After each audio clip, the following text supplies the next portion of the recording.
Tell me what you're going to read today. Mr. Pusskins. Okay, you're reading it to me. Okay. Let's read Mr. Pusskins.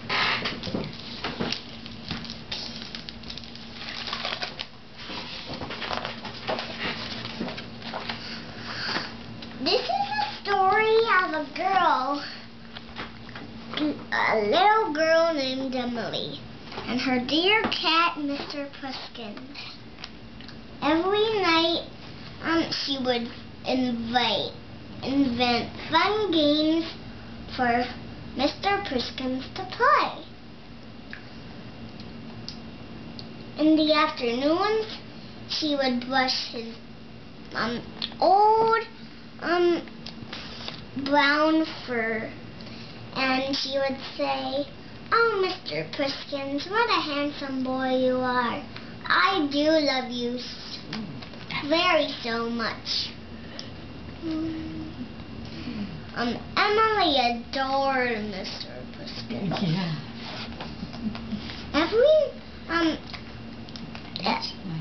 Each night, Emily would snuggle up in bed and tell Mr. Pusskins a story, but Mr. Pusskins never listened. Oh. The girl sang blah blah blah blue. Bored his whiskers off. And bored his whiskers off. He wanted what? He wanted more than the stall life. That night he left.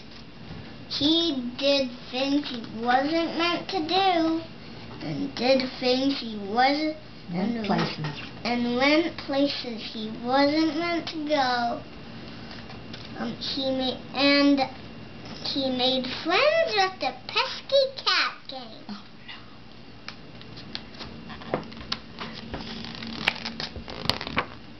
Meow, meow, meow, meow. Meow, meow, meow, meow. Life without Emily. Life without Emily was such naughty fun. Yes. The things, time passed and rain fell to the ground. the things Mr. Puskin. The things Mr. Pusskins wasn't meant to do weren't fun anymore. He felt all alone. And what about his friends? His new friends?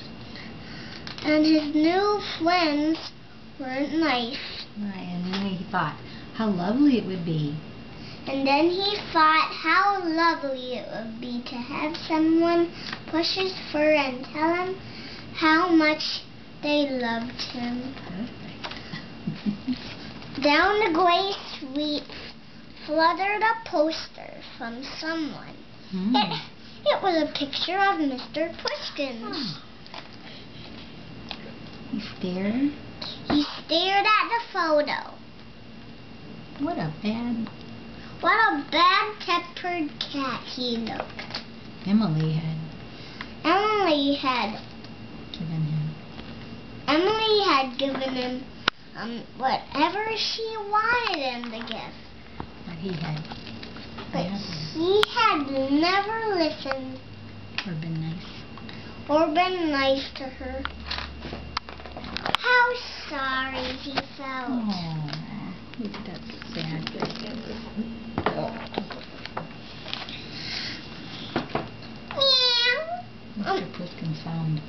Mr. Pusskins found a phone. Meow, meow. He dialed the number.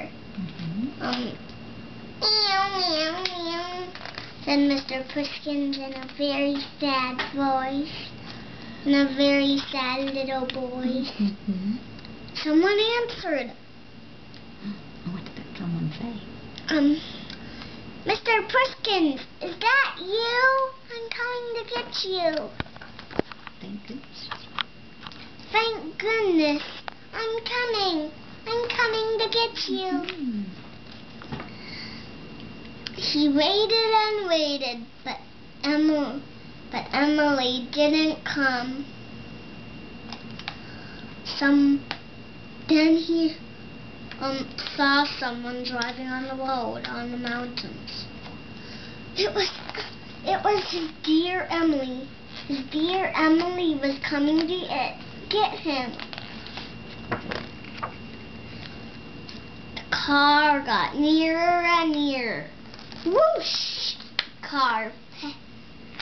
The car passed, and Mr. Pusskins felt. He went.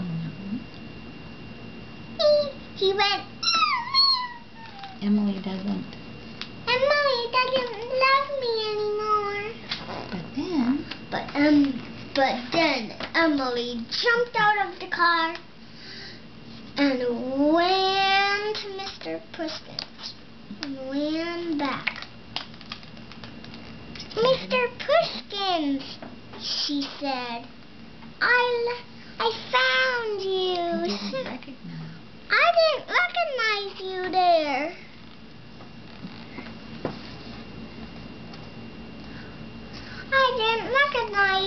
there.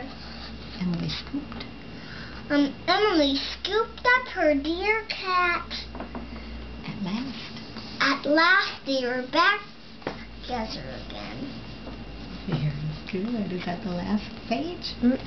No. Oh. This is the end of the story of a little girl named Emily.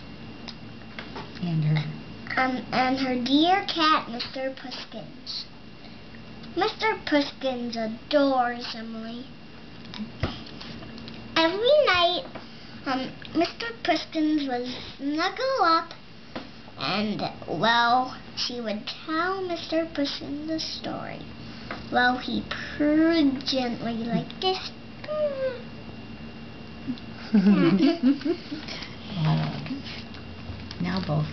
Now both Emily and Mr. Pusskins are back together. Realize how lucky. How lucky they were to get back together again. Yeah. Just a minute. Okay. Okay. Look at him. He's climbing on the wall, scooting down the wall. Do you like Mr. Pusskins, Lila? Yeah.